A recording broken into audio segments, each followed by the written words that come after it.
Assalamualaikum warahmatullahi wabarakatuh. Bismillahirrahmanirrahim.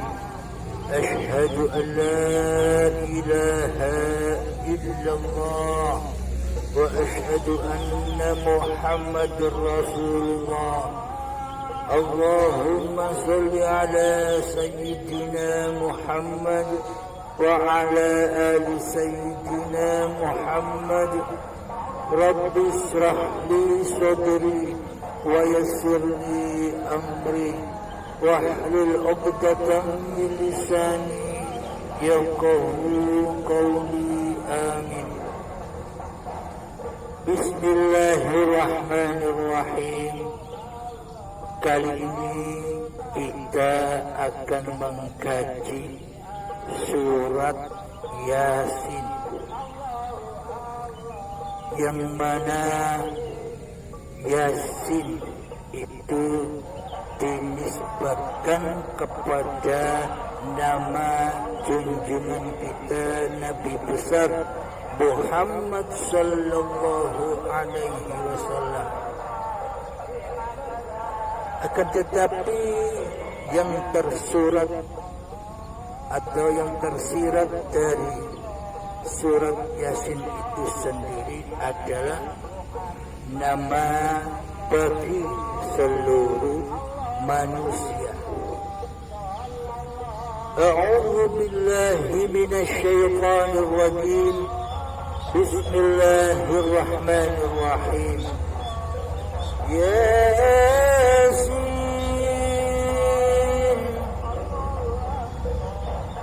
ya ayyuhan nas, wahai manusia,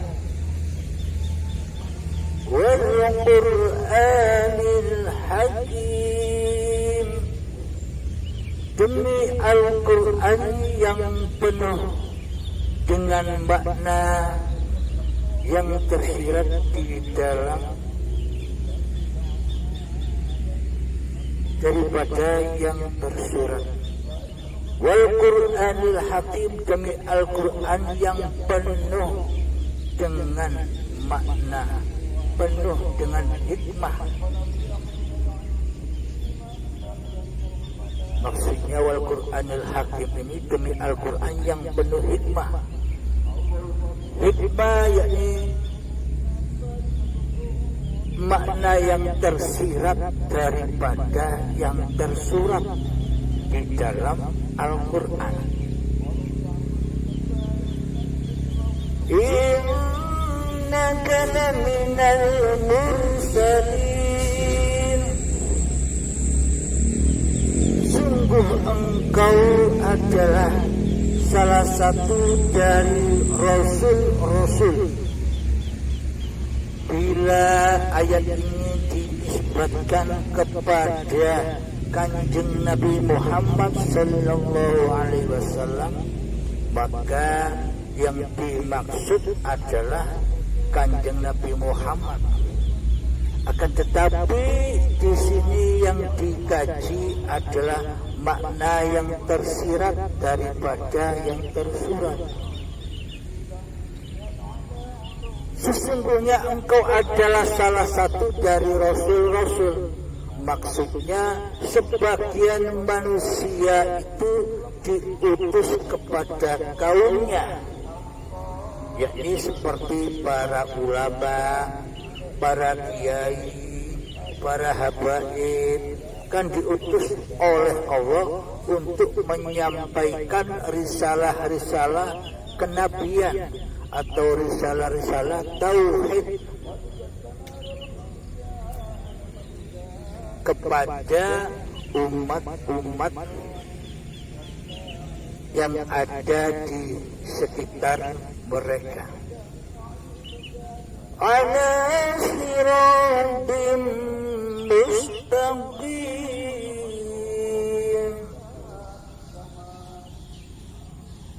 diutus untuk kemana? Diutus untuk di atas jalan yang lurus. yakni jalan untuk tidak mensekutukan Allah dengan diri kita.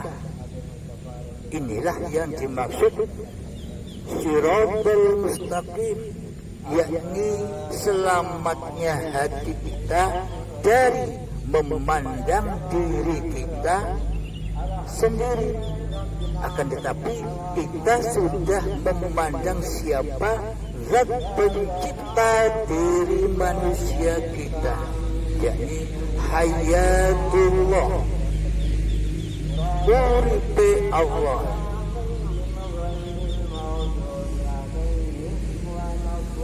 Tanzilul Azizir Rahim,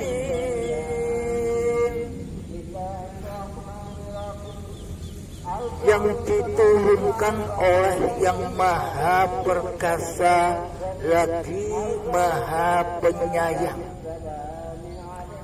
yang menurunkan kesadaran, yang menurunkan kepahaman atas bertuhan di dalam hati kita adalah Hayatullah, zat yang maha perkasai badan-badan manusia, zat yang maha menyayangi badan-badan manusia. Sejak dari tanah sampai sekarang ini, dialah yang maha perkasa, mencipta, menjaga, membimbing, mencukupi, mengasihi sayangi. Dialah Hayatullah.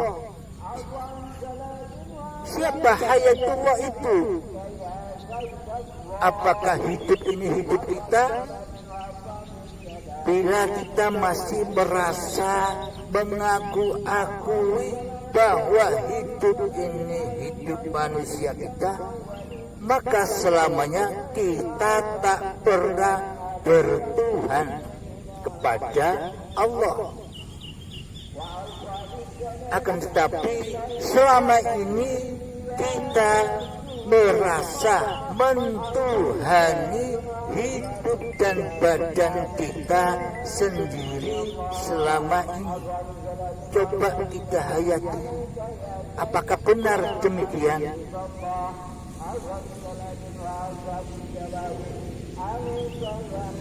Litunzira qauman ba'udhira aba'uhum fahum ghafilun, agar engkau memberi peringatan kepada suatu kaum yang nenek moyangnya belum pernah diberi peringatan. Maksudnya adalah selama ini kita mengkaji, kita belajar ilmu agama hanya sebatas syariat saja, hanya sebatas kulit saja, hanya sebatas zahiriyah saja, hanya sebatas sholat dan ibadah secara badan-badannya saja. Akan tetapi hati kita selama ini lalai dari menyembah dan mentuhankan Allah, karena hati kita selama ini mentuhani amal-amal kita sendiri, mentuhani sholat-sholat kita sendiri, mentuhani seluruh keadaan-keadaan hati kita sendiri selama ini. Karena itulah Allah menunjuki kepada kita semua, laqad haqqal qawlu ala aktsarihim wahum la yu'minun.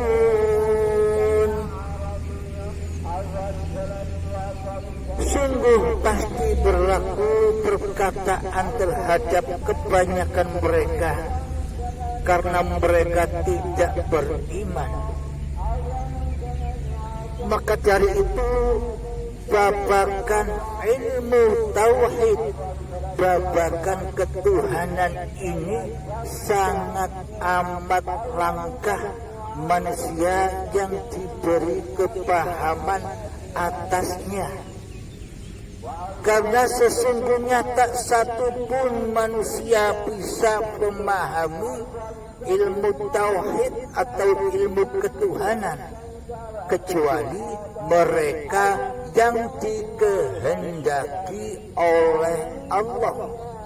Ingat, bukan kehendak manusianya yang paham, akan tetapi kehendak hayatullah yang tahu Allah ya Allah, yang mengerti hidup ya hidup. Jadi tak satu pun manusia bisa bertemu dengan Allah kecuali Allah. Inilah yang dinamakan kehendak Allah. Tanpa kehendak Allah, tak satu pun manusia yang mengenal Allah. Maka dari itu kebanyakan manusia mengingkari ayat-ayat Allah, mendustai ayat-ayat Allah di hatinya.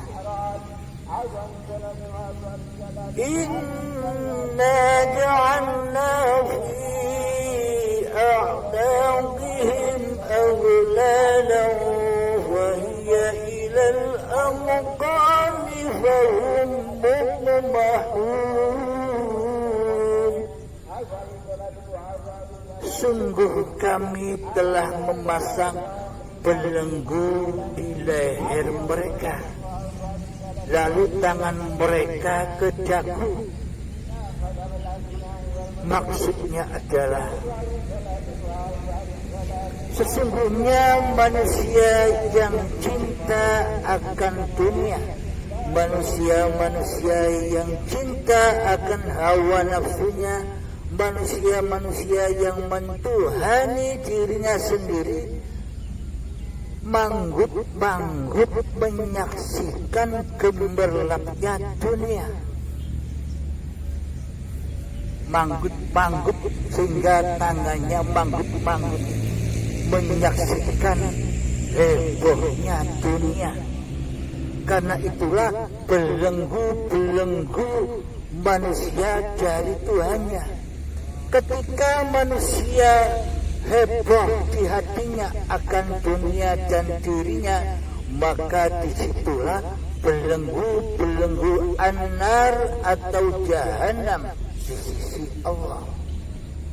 Karena mereka di dalamnya akan disiksa oleh hawa nafsunya, diperbudak oleh hawa nafsunya, ditakut-takuti oleh hawa nafsunya. Takut miskin, takut corona, takut mati, takut tidak makan, takut tidak bisa memenuhi kebutuhan keluarga, dan segala takut-takut yang ada itulah api yang tak berasap yang membakar hati manusia yang dibelenggu oleh Allah. Karena hatinya tidak bertuhankan kepada Allah, melainkan mentuhani dirinya sendiri. Ini maknanya hati yang masih ateis, tak bertuhan kecuali mentuhankan dirinya sendiri. Meskipun badan-badan kita selama ini kelihatannya sudah bertuhan dan beragama di sisi manusia, akan tetapi selama ini tujuannya hanya untuk menyembunyikan keateisan hati kita yang tak bertuhankan Allah. Mari kita lanjutkan. وَجَعَلْنَا مِن بين أيديهم سدا ومن خلفهم سدا فأغشيناهم فهم لا يبصرون.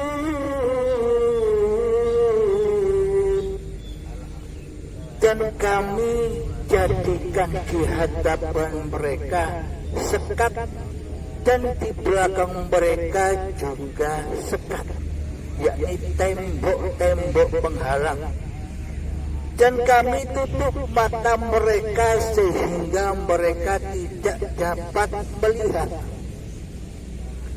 Ayat ini seolah-olah terjadinya nanti di alam akhirat.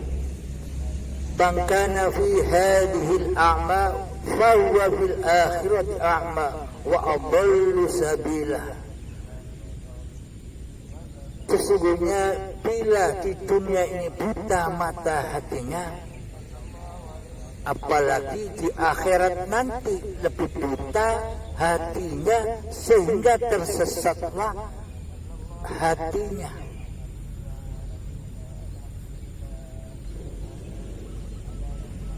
Jadi maknanya ketika saat ini, ketika di dunia ini kita masih mentuhani hidup dan badan kita sendiri, disitulah belenggu, disitulah sekat-sekat tembok antara diri kita dengan Allah yang mencipta diri manusia kita. Jadi seluruh kegiatan, seluruh apa yang kita kerjakan, contoh seperti sholat, maka sesungguhnya di dalam sholat kita selama ini berdiri kokoh belenggu dan sekat-sekat itu kepada Allah. Karena yang membelenggu dan yang mensekati hati kita kepada Allah adalah hawa nafsu kita sendiri,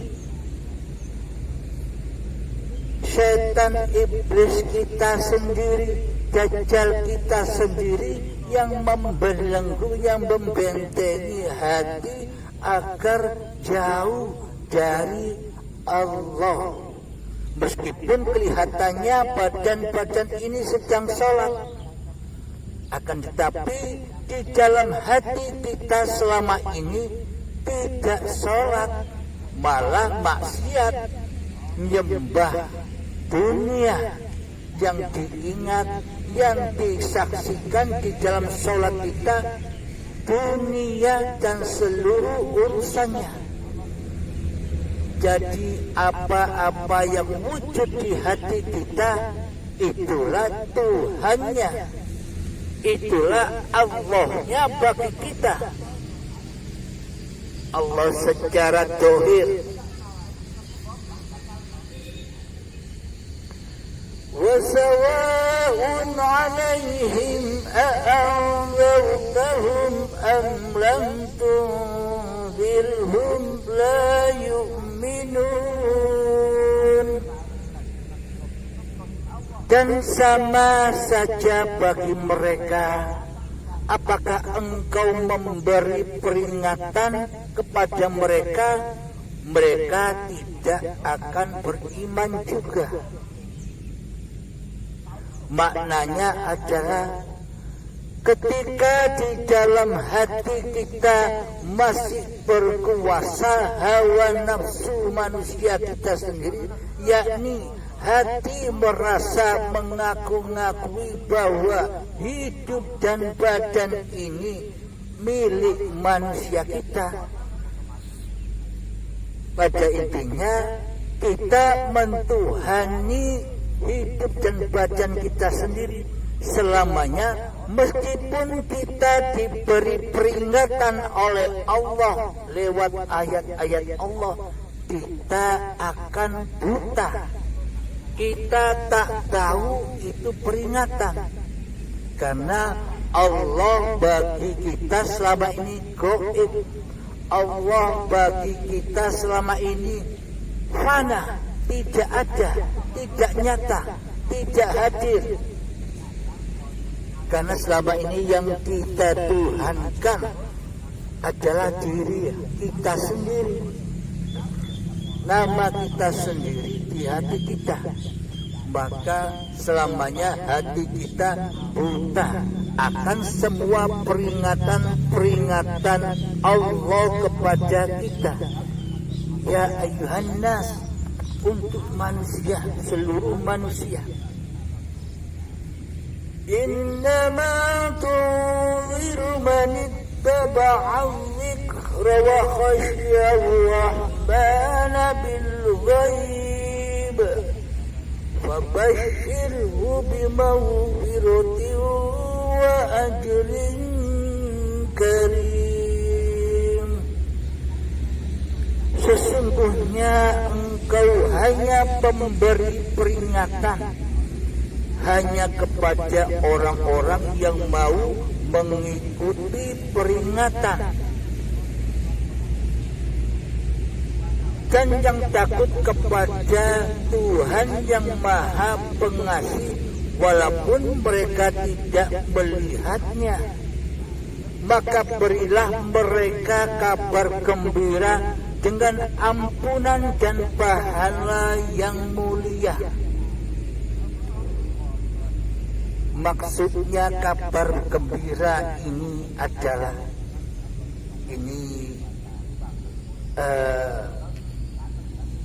pembahasan yang tidak lazim di tengah masyarakat.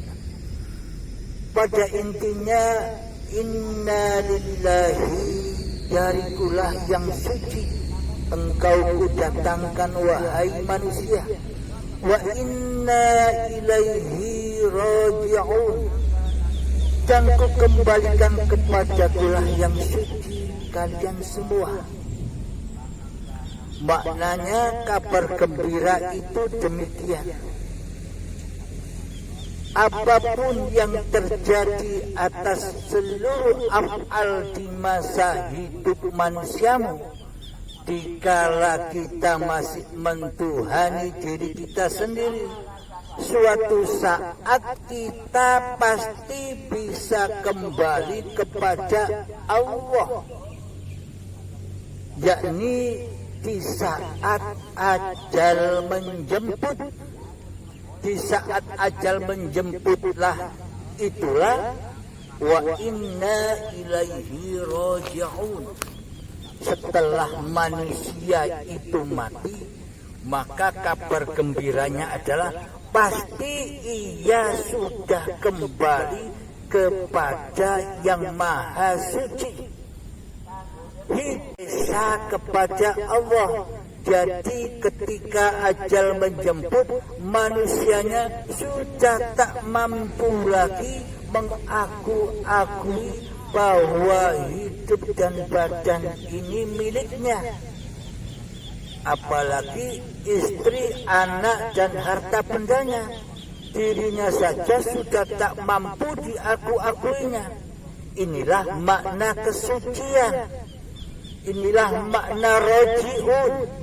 Inilah makna mi'raj kepada Allah. Jadi menurut pandangan manusia, menurut pandangan syariat, menurut pandangan ilmu zahiriyah badaniyah, bahwa kematian itu adalah matinya badan. Akan tetapi kematian di sisi Allah itu matinya jiwa, gelapnya hati dari Allah. Selama ini kita mentuhani diri kita sendiri, itulah tanda kematian di sisi Allah. Jadi selama ini meskipun kita kelihatannya sholat dan ibadah, akan tetapi selama ini kita hanya mensekutukan Allah dengan diri kita sendiri. Soalnya selama ini hati kita pasti tidak rela dan tidak ridho bila ada kekuatan asing, ada kekuatan lain selain diri manusia kita. Hati kita selamanya tak akan ridho bila Allah yang mendalangi di dalam sholat kita, bila Allah yang mendalangi, yang mentuhani di dalam seluruh ibadah kita. Hati kita tidak rela bila Allah yang mendalangi, yang mentuhani apapun yang dikerjakan manusia. Mana mungkin manusia bisa berdiri tanpa Allah? Mana mungkin manusia bisa duduk tanpa Allah? Bagaimana mungkin manusia bisa sholat tanpa Allah? Bagaimana mungkin manusia bisa zakat, puasa, haji dan sebagainya tanpa Allah? Bagaimana mungkin manusia bisa merokok tanpa Allah? Berarti seluruh perbuatan yang dilakukan badan ini kan bukan perbuatan manusianya, akan tetapi perbuatan Tuhan yang mendalanginya, yakni Allah sebagai pencipta seluruh manusia. Inilah kabar gembira dari Allah. Bila manusia sudah kembali kepada Allah, ketika sudah terucap inna lillahi wa inna ilaihi raji'un, maka putuslah semua urusan manusia. Manusia sudah kembali suci seperti bayi. Ketika bayi terlahir, kita kan belum ada. Kita masih gaib, kita tidak wujud, kita tidak bisa menyaksikan kelahiran bayi kita. Itulah makna bayi disebut suci, karena masih suci dari nama kita, masih suci dari persaksian dan pengakuan diri kita, masih suci dari linafsi, seluruhnya lillahi ta'ala. Sama seperti badan yang mati, sudah lillahi ta'ala, karena linafsinya sudah kembali kepada lillahi ta'ala.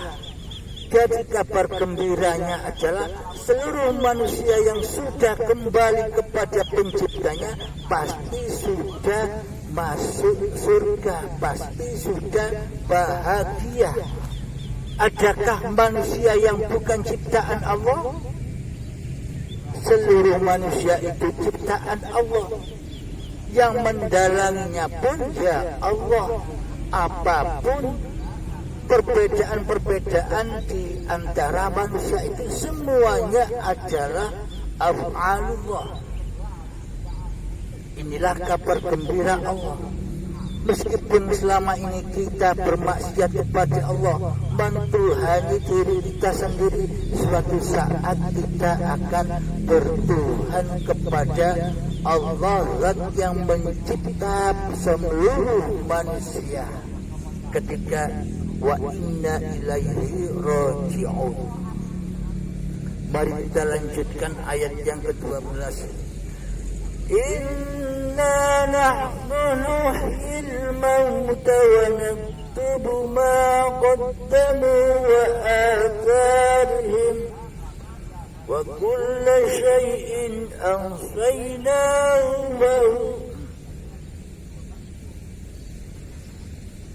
وكل شيء أحصيناه في إمام مبين.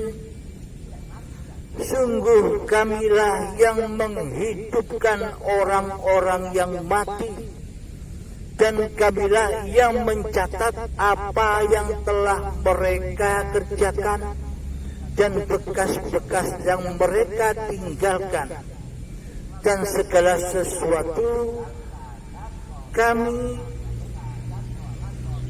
kumpulkan dalam kitab yang jelas.